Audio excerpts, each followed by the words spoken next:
Hey, my friends, I'm Tim Windsor. Welcome to the Uncommodified podcast. This is a different one. Let me explain it this way. There is a strange and powerful energy that fills the air when you flip the mic and move from host to guest. It exposes you. It confronts you. It asks you to practice what you preach in real time. And in this uncorked conversation, or conversation, because we recorded it not as an uncorked conversation, with my great friend and producer, Kris MacQueen, on his What Juices You podcast, I had to do exactly that. Kris pulled me into a space where the thing that fuels and juices me most, authenticity and accountability, stopped being theories for me that I teach. They became the very ground I had to stand on during the conversation.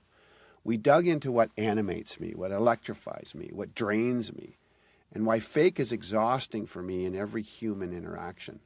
We explored the tension between bringing my full, flawed self into the world and owning the consequences of doing exactly that. That tension, that spark between the rails of authenticity and accountability is where my life and leadership actually lives. What emerged in this conversation was bigger than personal fuel sources. It was a challenge to me and hopefully to you to confront the internal batteries we rely on. The narratives that trap us, the excuses that numb us, and the choices we fail to acknowledge are ours. During this conversation, I found myself revisiting a story of a 9-year-old boy trying to steady his mother in a grocery store aisle, and how that moment still shapes the work I do with leaders today.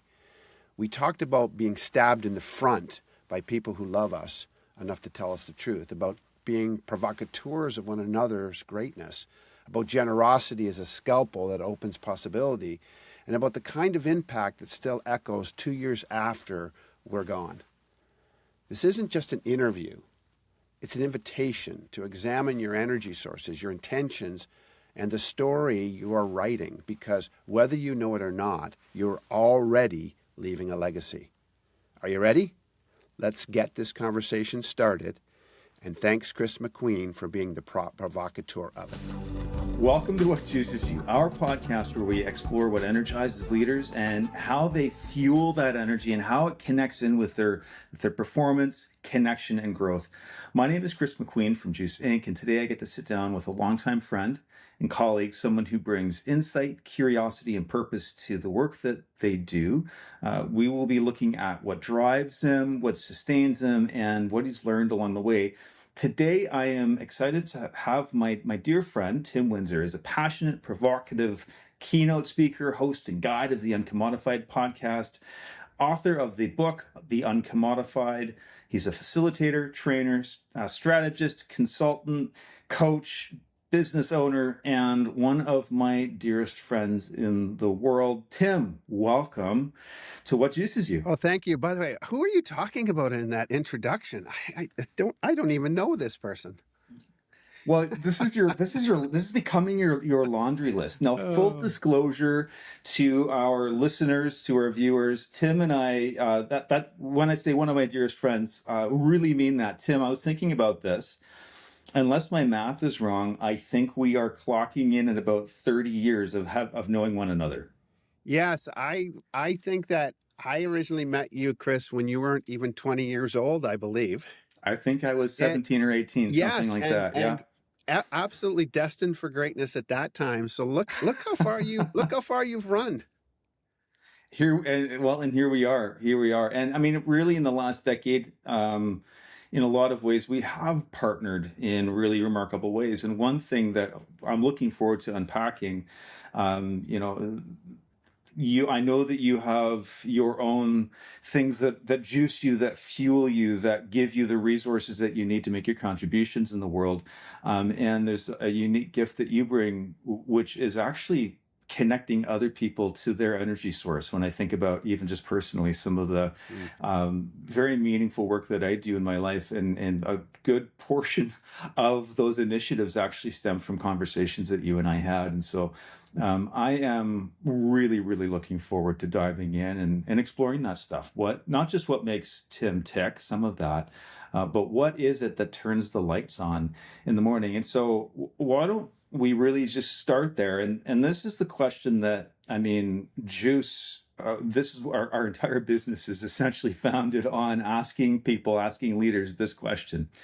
What is it that juices you? What is it that energizes you? That thing that when you wake up in the morning, it doesn't have to, you don't fuel it, it fuels you. So, Tim, when you think about it, if you were to distill it down, what is it that juices you? Yeah, it's interesting because in thinking about doing this conversation with you, Kris, I've been doing a lot of thinking about this because it's not something you necessarily think about because if it innately induces you, you don't always understand it or you might not even consider it, which is part of the problem because we don't necessarily see these because they're just sort of part of our DNA. But when I think of what juices me, I first think of the word animation. What animates me? Okay. What brings me to life? Again, we talk about Yeah. juice, energy, talk about current, talk about all these things. And I really think there's two things in my life that energize and juice me. And I have made it, I think, my life's goal to see if I could be a provocateur of these things and others. And that is authenticity and accountability. Okay. Those two things for me energize me. And I think that they're part of not only the things that energize me, but the things that I want to energize in others, because I think that these are two critical things. I almost see them like battery posts. You want on a battery, I hook myself and I want to hook myself up every day to authenticity and accountability. And when I get my hands on those, just like putting them on a battery terminal, I feel absolutely full of energy, full of power, full of life for my world, for my personal and professional life. That's what it is at the end of the day. Wow. I will say that is, I believe that's a very unique answer. I would love to tease that apart. And so if I can just start by, so you said when you encounter those things, when you kind of put your hands on those things like two posts on a battery, something really good happens, Yep.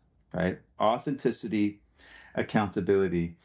Is it primarily when you find yourself opportunities where you can really put yourself on the hook and know that it's your true self putting it on, that's being put on the hook?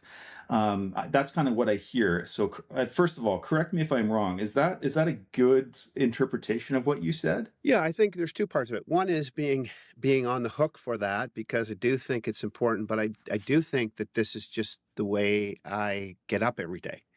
And so this Yeah. is where I feel like sometimes it's hard to articulate these things because you say, well, what really drives me? And, we can Yeah. look at external factors, we can look at all these things, but these are internal forces that actually drive me. I mean, when I think of authenticity, I think about vulnerability as part of that, but I actually think about bringing my authentic self to every moment of my life. And by the way, that's not always the best thing to do. It's not always positively rewarding sometimes for me or others, but it's de-energizing for me to operate in ways that are not authentic to me because Yeah. faking it takes a lot of energy. It drains my juice.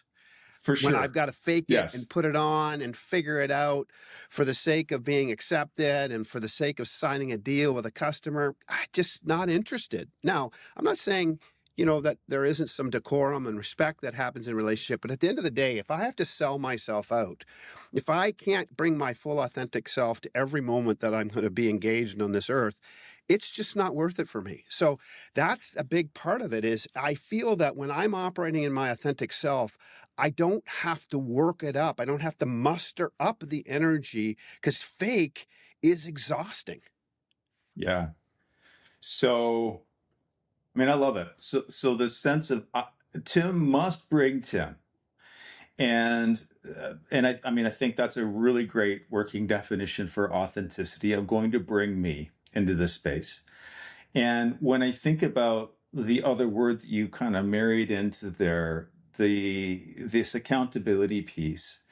Yeah, it's interesting. I can see, initially my brain went there. Accountability means being on the hook for something, and sure. And I've seen that. We've got lots of stories over the years where I've seen that in action in you. But I'm actually hearing something a little bit more where accountability actually might even translate to really being able to own outcomes.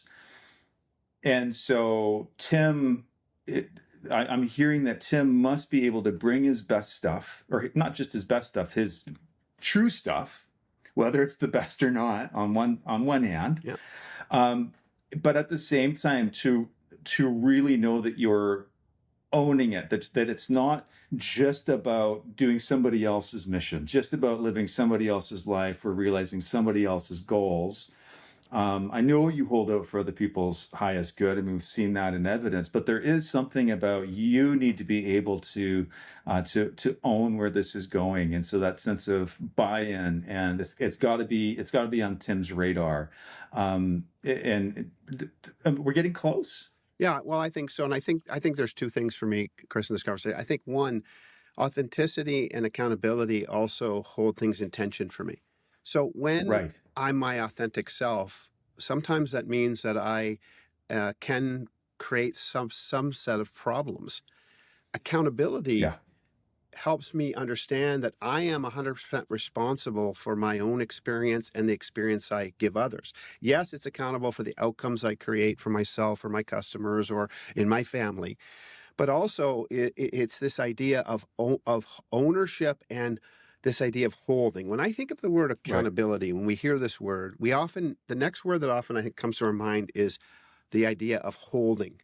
The problem that I Yes. see around me sometimes is that we get the object of that holding wrong, where we're all about holding others accountable, or we ask Right. somebody else to hold us accountable.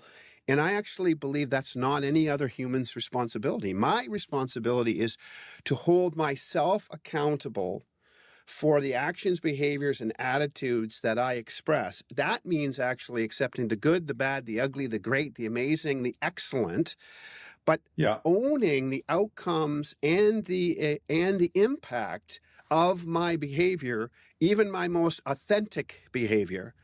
That to me is important. And these things actually work in tandem for me, because if I'm just authentic, but I have no sense of accountability to the impact, I think that's a problem. If I'm Yeah. accountable, but I'm not authentic, that becomes fake. So I think these things do hold tension.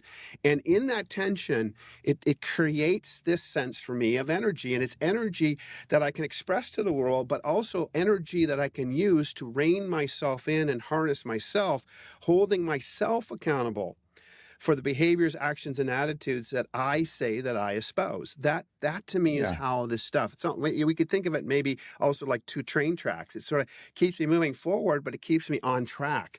On one of these rails for me is this authenticity, and the other track for me is accountability. And when they ride Yeah. together, I think that I actually accomplish more, and I have a greater impact on myself and others in the worlds that I show up in. That is really powerful, and there are some things that are that are just clicking into place for me listening to you talk. Um, it's interesting when we think about energy sources, and let's just be clear, meaningful work is always going to have some kind of a draw on our resources, right? Even the stuff that we love to do, if we Sure. do it all day long, there will be a measure of this fatigue that follows that output. So we're talking in a lot of ways about, what is it that is fueling those initiatives? And a lot of the things that sometimes people, including myself, will pull and identify as being energizing are kind of extrinsic or external stuff. And there's a lot of merit in that, right? So community around us, being recognized, all of that sort of thing. There's something unique that I'm hearing in that this particular constellation of resources for you. It's almost like there's some kind of an alchemy where you take these two things, and as you describe them, there is some tension. And as you kind of bring them together, I mean, we're talking about, I don't quite know the physics of how magnets generate energy, but it's utilizing some of the push-pull and being able to generate something. And that feels like a fairly internal battery where you can harness those things. Talk to me about that, because I don't is that something that you've always just naturally done, where you think, hey, here's an opportunity for me to bring my best stuff and to make sure that I am absolutely accountable for all of my outcomes? That doesn't feel like we're born with that. Maybe we are, but I'm very interested. Where did you stumble across the architecture for So I this? think it's a brilliant question, and it's nature and nurture. I would say I don't know if I was born with it, but I was born into it. The circumstance and Right. family that I was born into, and the situation was born in, and my family, which I won't get into, I think created a world where I needed to actually create my own particularly positive energy to Yeah. move outside and beyond the circumstances that I was born into. So I don't know if it was in my DNA or if it just was early nurture.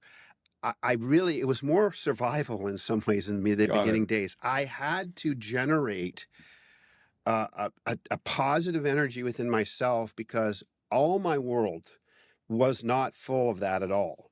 And so I Yes. think at an early age, I began to realize that's just sort of how I was going to survive. I was going to have to generate a positive energy within myself, and I was going to need to radiate it outside of myself to the circumstances I was living in, the circumstances I was born into, and then even as getting into my teenage years. So I think a lot of was probably shaped in those early days. I also think, I effectively almost all my career up until about 5, 6 years ago, I was a solopreneur.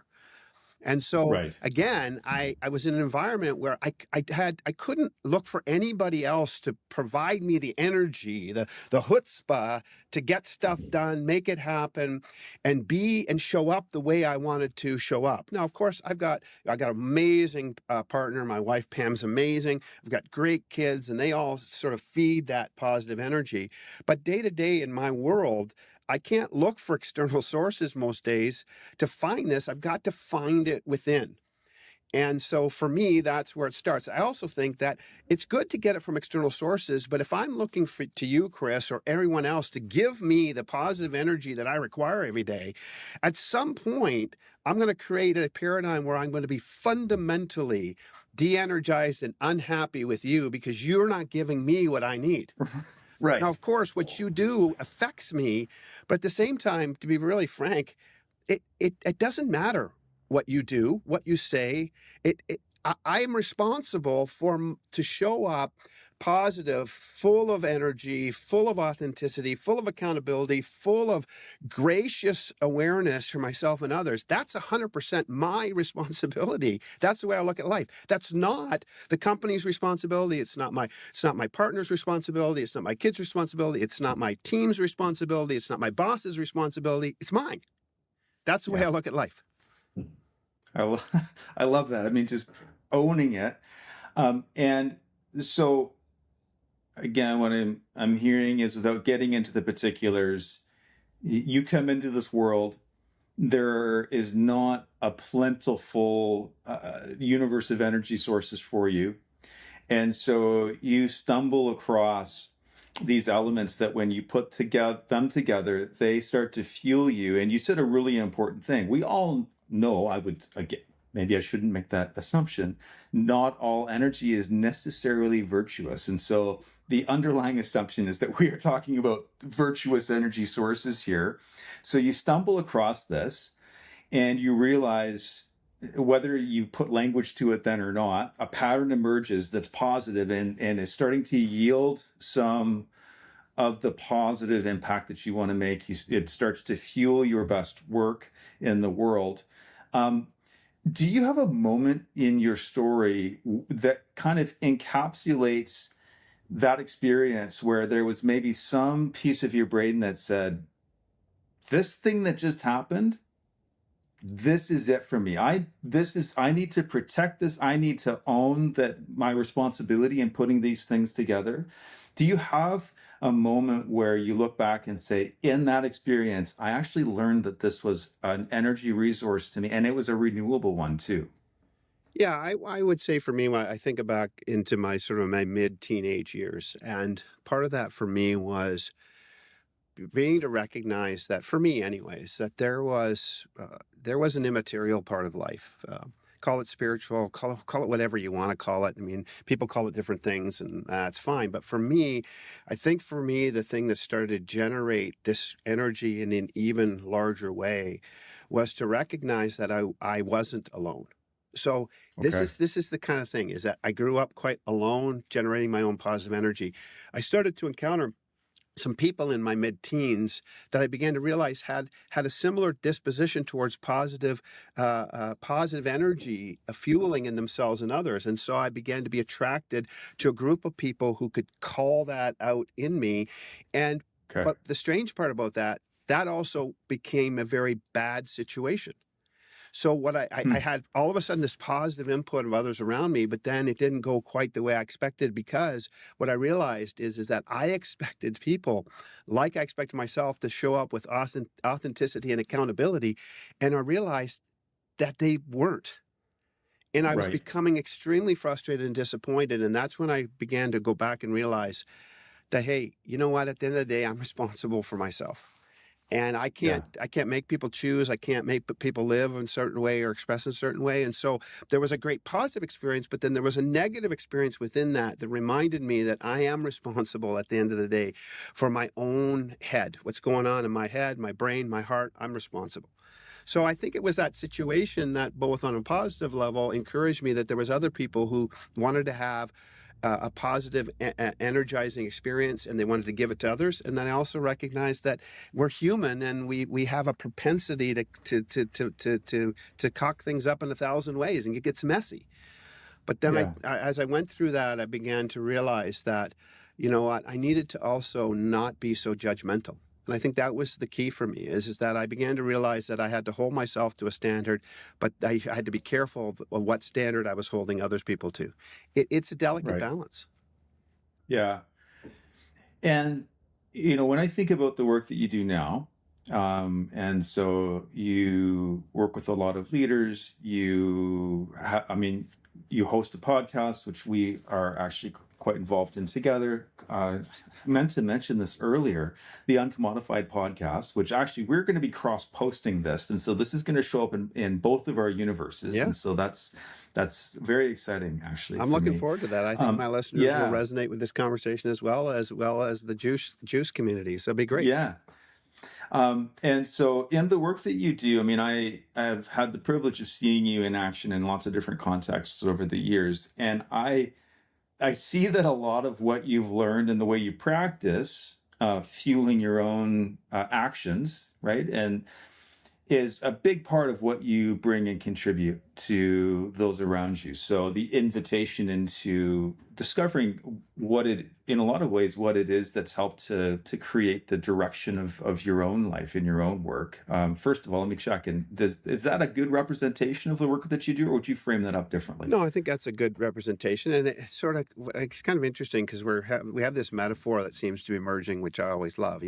I'm talking about, for me, what juices me is authenticity, Yeah. that and accountability. But you just made a comment about action, and this is really important to me, because I think this is maybe the other part of the equation, is that authenticity and accountability needs to find its fulfillment in the natural, real world, in positively expressed actions that Yeah. have not just my best interest in mind, but the best interest of the constituents around me. And Huh. this is also a challenge where I think so often we forget that, the thinking is important. It's the thought that we hear this all the time. It's the thought that counts. To be honest, I'm not sure if it does, unless it gets out of my head and translates into an action. Yes. I Right. can think generously about others. I can think about wanting to, create a really positive environment for my team and my work. I can think about creating a better community, whatever. I can think about, a better, more well-kept earth. But frankly, at the end of the day, if I don't express an action, if the energy that is inside doesn't express itself as a positive action or articulation to someone else or about something else, nothing really good happens in the end. So Right. it's the outworking of that in the action that ultimately it's the litmus test of everything at the end of the day, because we can feel juiced up inside. We can feel like we're full of positive energy. But frankly, if you go into a room and you as a leader and you suck all the oxygen out of the room and then you bitch and complain that your people can't be lit on fire, I'm going to suggest that's your problem, not theirs. I love it, Tim. Yes. And this brings up a really interesting element that I think it's not new, but it hasn't been explicit. I think it's been implied, but let's dive into this a little bit, because there's a third element that you just brought in. And so, you talked about these two things that you bring together that create a really positive tension that you then are able to catalyze and transform into energy. And the additional piece of this that I just heard is that the direction of that energy really, really matters in terms of it actually netting into the thing that is going to get you to do it again tomorrow, right? And so I'm really interested in you gave a bit of a nod to what that looks like. But if you were to think about what makes this a trifecta, the third piece, the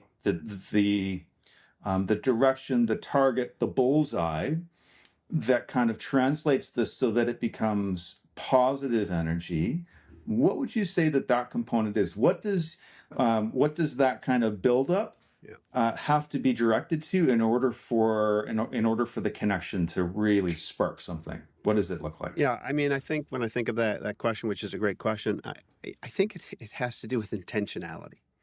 So the question is, what is my intention? Is my intention towards myself? Let's talk about first of all, because I think everything first has to be practiced on myself.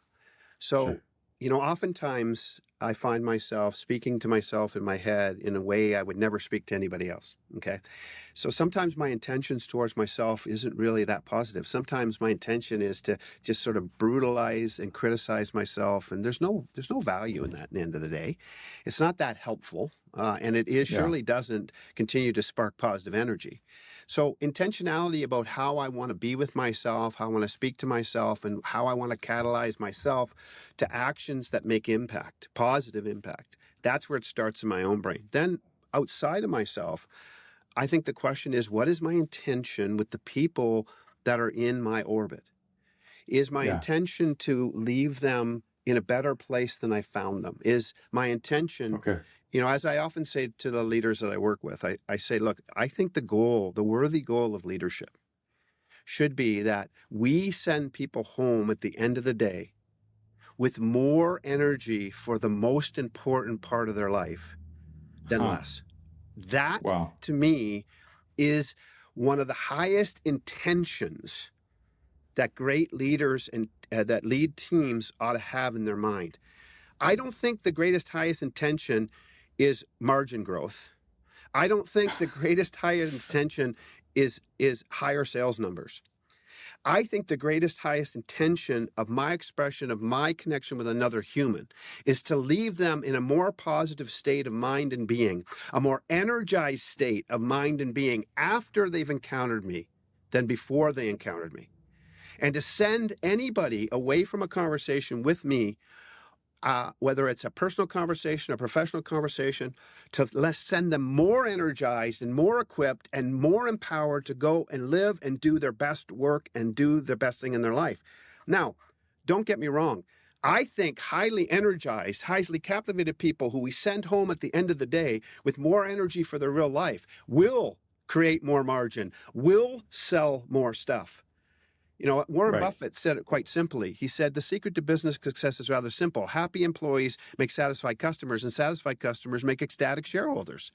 Then he went on to say the problem is most leaders work on the wrong end of this equation all day. They spend all their day trying to satisfy shareholders when they should just try to spend the equation of trying to make people happy. We could add to that, not just happy, more energized. Because that is what makes everything work around. If we send people home depleted, dejected, deflated, to the more important part of their life, we are missing the grand opportunity that we have as people, as humans, and as leaders. And that is not worth any trade-off for quarterly results, in my opinion. It's so funny, as an observer, Tim. I mean, your energy is always you've always got good energy, at least when we hang out. Something happened in your countenance when you started to talk about this particular component. And so I have a suspicion, and you can disavow me of this belief, but I suspect that you have a sense of when you're having that impact on somebody. When you're thinking, you know what, right now we are in the zone, we're in the pocket, there are connections that are happening, and this person is going to leave this conversation with more energy, not less, for what is most important to them in their life. How does that feel internally for you when that is happening? What is going on in your internal space? Like how do you experience that moment?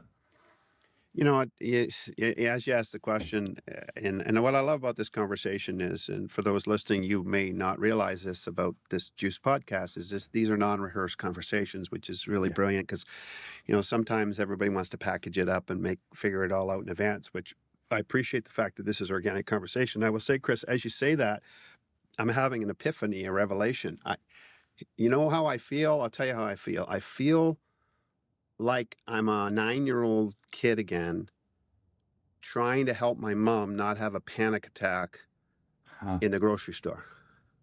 I feel like I'm a fully empowered 9-year-old, not real adult, who's helping my mom navigate the complexities of the framework of her existence. Yeah.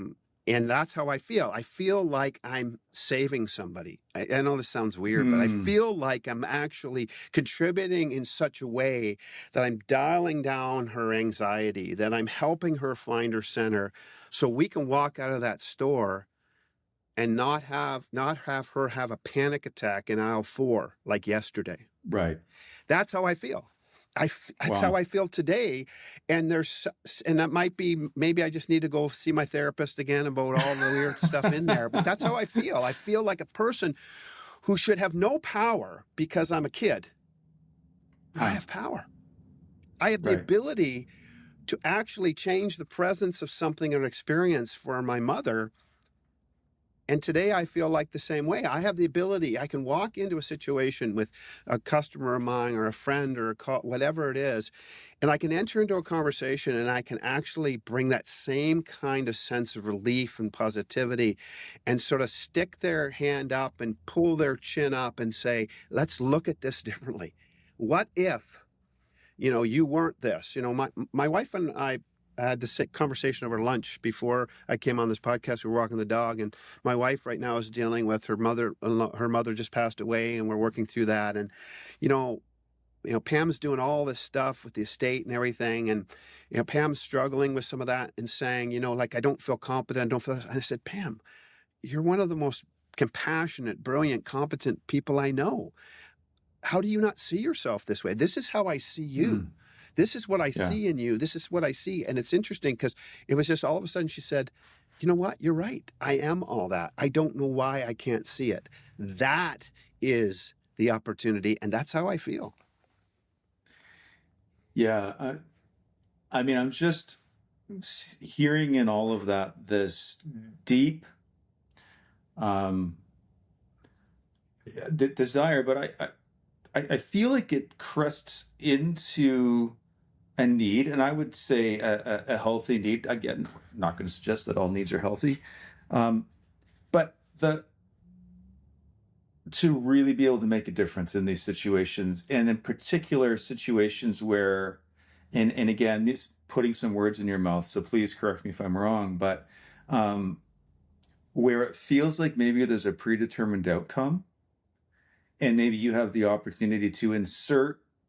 When you have the opportunity to insert something there, and there's a question mark that shows up over that predetermined outcome that is maybe a less than ideal outcome, and so making a difference and changing maybe that future arc, that future story, that it feels to me like that is something that like a need to matter, and to matter in that kind of way Seems like maybe there's some consistency there over time. How does that sit with Yeah, you? I think there is. I think, you chose the word story, narrative. I think this is, I, I think we all have a narrative that we write within, and we create our life within, our work within.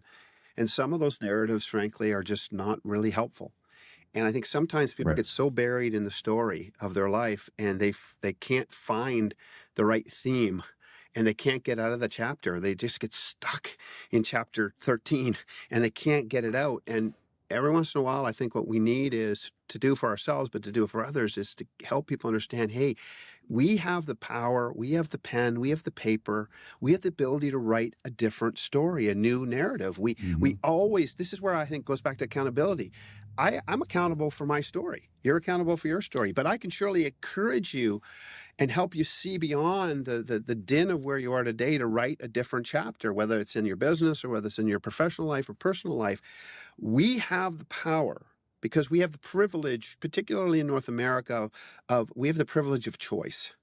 A lot of Mm. places in the world, I've spent a lot of time in foreign countries working. A lot of people don't have as many choices as we do. We have choice. And one of the things we Right. have to before us every day is we can choose how we show up. We can choose how we write a different chapter, even if it's difficult, even if we've gone through tremendous pain or difficulty in our lives. I'm not negating any of that, but at any moment we can ask ourselves, what's that new story or narrative going to look like?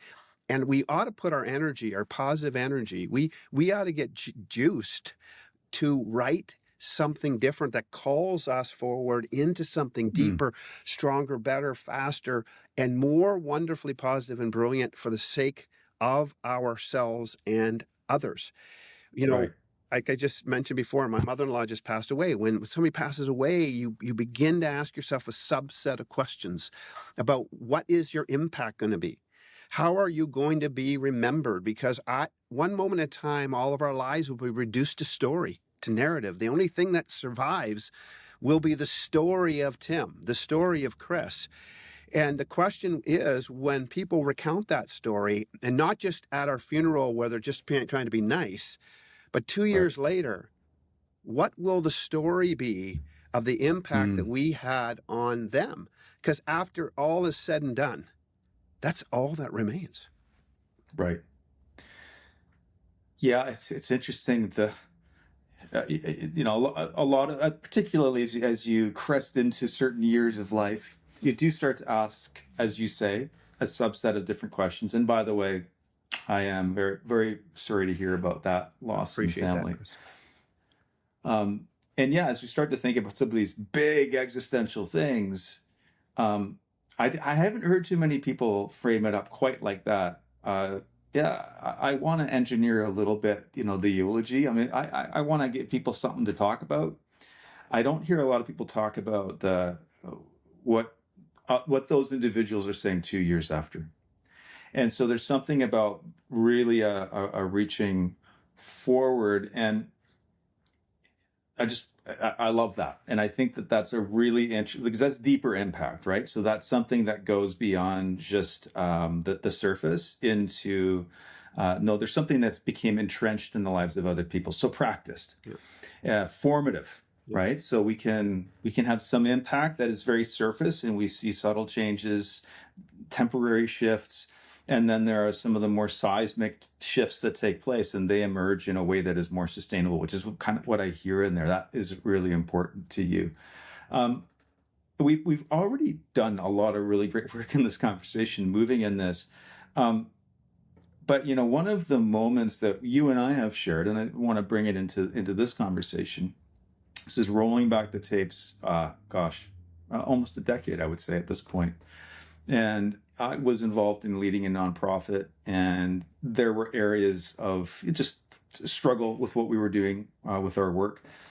And it all felt like there were external challenges, and that the hard things were in spite of my best efforts Mm-hmm. and the best efforts of my partner at the time.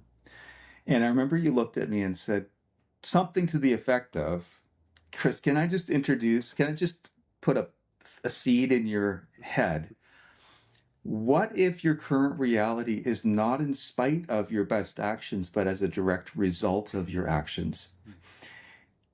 And I will tell you, Tim, that felt a little bit like the slip of a knife, but but it was more like a scalpel, more like the wounds of a friend, because it didn't feel great, but there was something that really emerged on the other side of that little surgery that you performed, in my perspective, which was maybe I actually have more agency here than I thought that I. Maybe that's actually not a bad news story. Yeah. Maybe I have to level up my responsibility, but maybe that means I get to have more of an impact, and I have more power than I thought that I did over outcomes.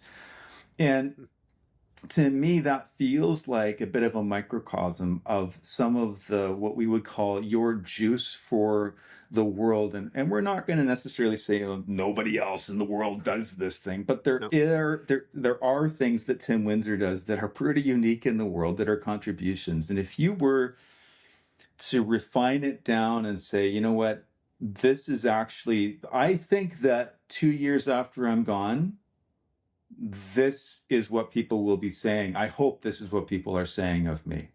What do you think it is, your juice for the world? Well, I imagine they'll be saying a lot of things about me, which I'm not sure that my wife would be too proud of. But the things that we might be proud of, I think it's connected to what you just said. So I find it fascinating as you describe that experience, and you liken it to that maybe a bit of a knife. You know, Mark Twain famously said, you know, my best friends stab me in the front. Right.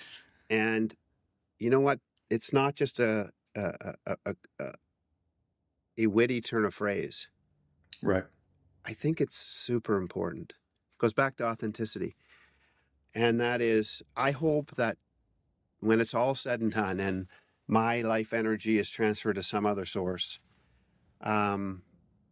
that people will remember me as somebody who stabbed them in the front.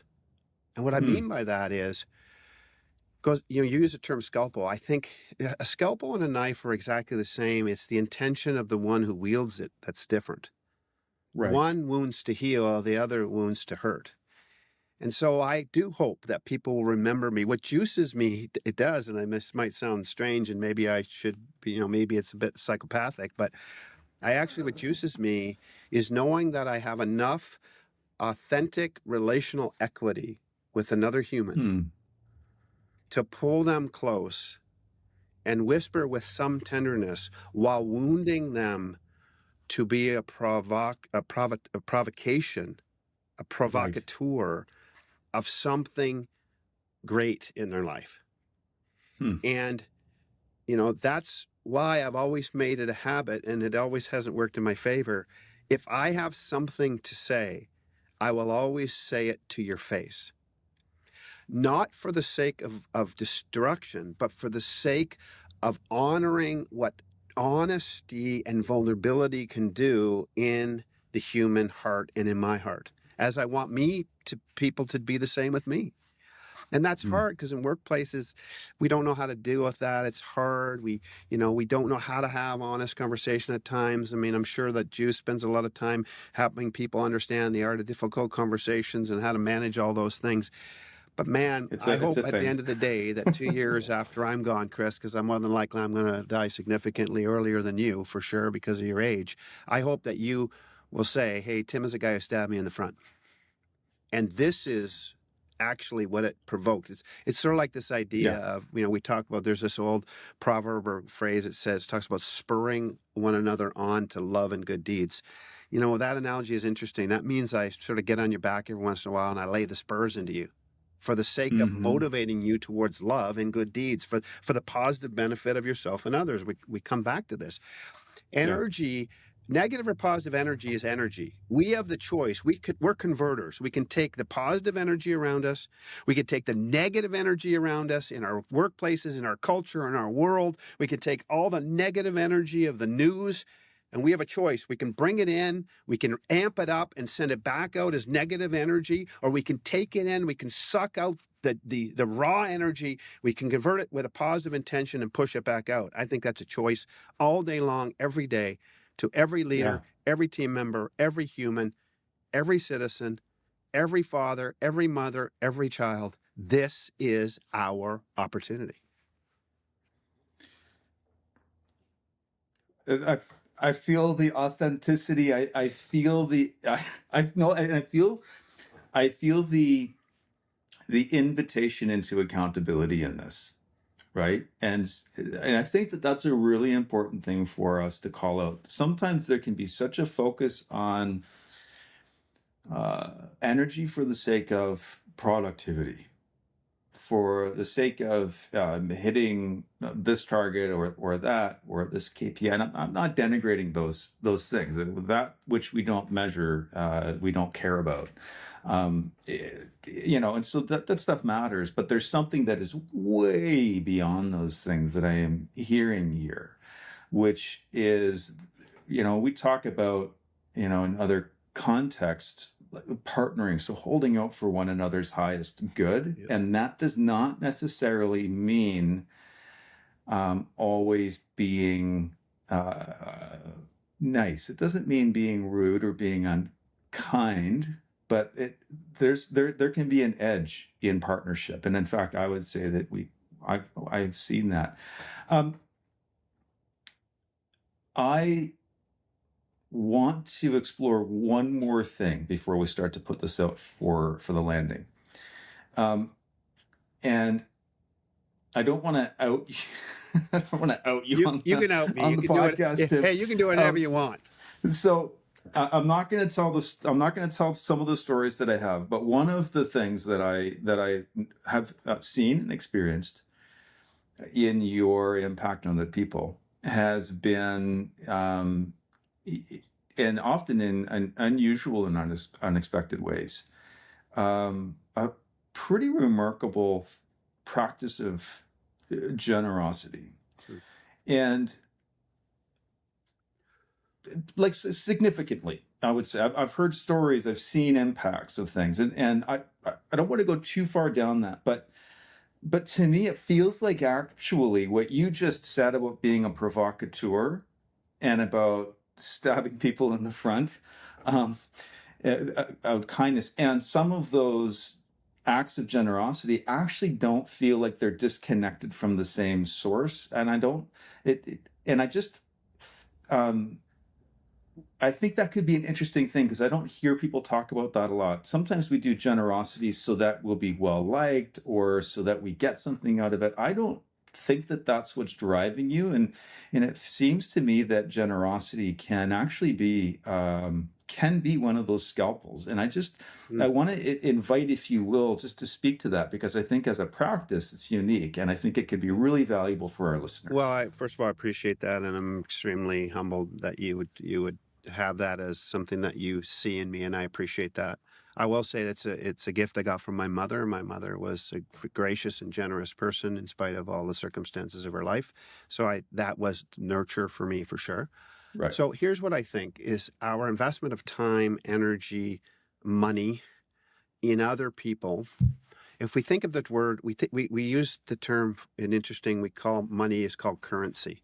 Well, the root of that is current, energy. Money is current, it's energy. So I have always looked at money.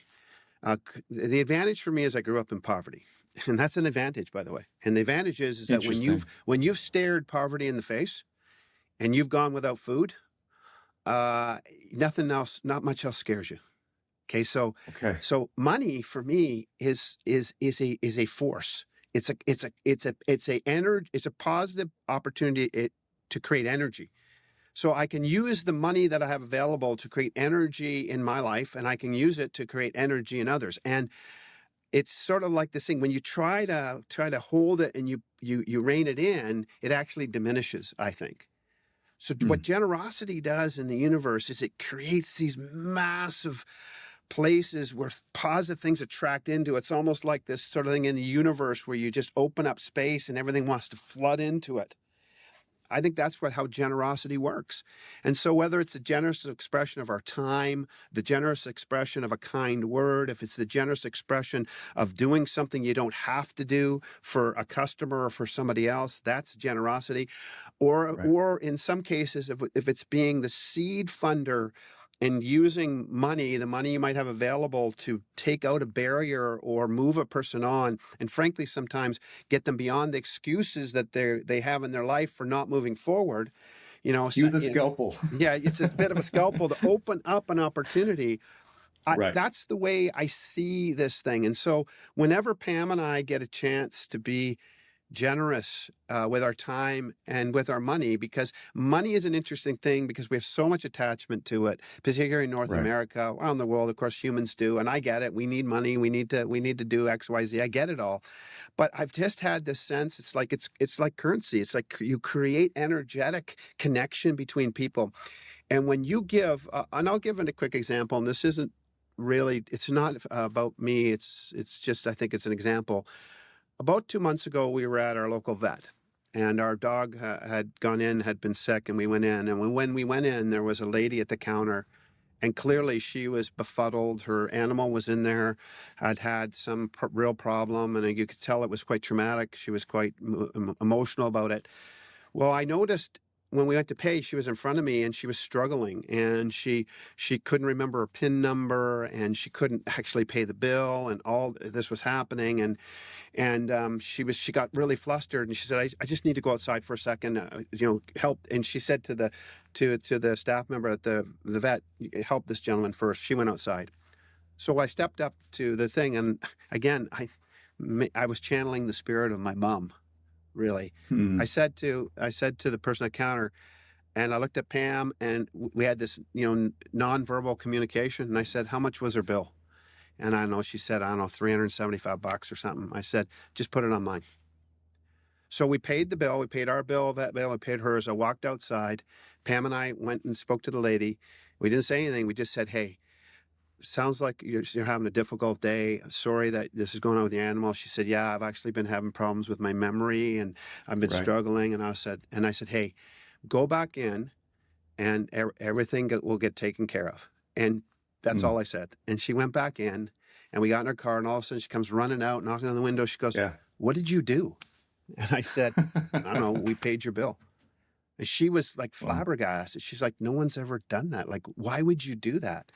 I said, because it seemed like you needed someone to come and step into your space with some kindness. And she's like, well, I got to repay you. And I said, no, actually, you don't. Why don't you pay it to somebody else if that's what you want to do? That to me is, that juices me, okay? You want to know what juices me at the end of the day, all the other work I get to do, whatever. What juices me is encountering another human in the moment where it's difficult, and actually recognizing that I have the ability to express a positive action. I can do something with a little bit of currency, and I could create an energetic exchange of graciousness between myself, my wife and I, and this other human, and it can make a difference. It can transform something in the moment. Yeah. That's the best day. Beautiful. One more question, Tim Windsor. Yeah. What is your wish for the world? Oh man, that's a big one, and I think about this a lot now that I have grandkids, and I wonder about the world that they're going to have when I'm not here. And my wish for the world is that we can grow in our ability to hold tension. That we don't have to all agree, that you and I can see the world fundamentally differently, that I can think it's this way, you can think it's that, and that we don't polarize around everything having to be an and or, where we can embrace the wisdom and the preciousness of paradox as opposed to contradiction. That's my hope for the future. It's not a more homogeneous world. It's a less homogeneous world with harmony, where we can fundamentally look at the world differently, experience it differently, and believe differently, and yet hold wonderful acceptance and appreciation and consideration for one another in that. I always loved when in school to debate the other side of the argument that I didn't believe in. The reason for that, it made me wiser. I want a world where you and I can debate, fundamentally disagree, hug each other, have a cigar and a scotch, and think it was a great day. That is the world I want to see. That's the world I want my grandkids to be part of. And I want that to be a generous acceptance of the wonderful diversity of humans. That's my best world. I love it. I love it. We'll leave it there. I'll join you in that world. Thank you, Tim, for this time. Kris, it's been a pleasure, as always, to chat with you. And this is, by the way, if you're listening in, this is like every conversation at Kris or my house with a scotch and a cigar on a Friday night. It's true. It's true. You just pulled back it does happen. It does happen. I love it. All right. Thank you very much, sir. Cheers. Thanks, Kris.